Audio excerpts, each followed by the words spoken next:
ধন্যবাদ সেলিম ভাইকে।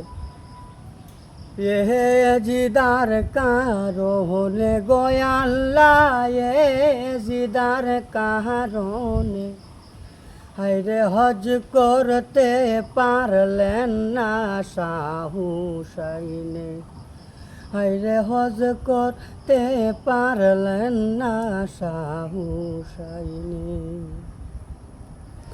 আল্লাহ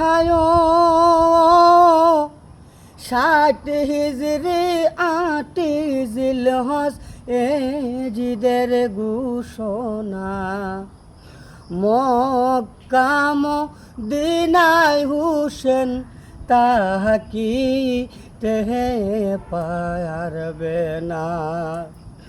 মক্কা মদিনায় যদি হুসেন তাকতে চায়, এ জিদের দরবারে যেন বায়াত নিয়ে যায়, জানায় কাফেরো নাদানি, হায়রে হজ করতে পারলেন না শাহ হুসাইনে। ধন্যবাদ আলোক ভাই, ধন্যবাদ।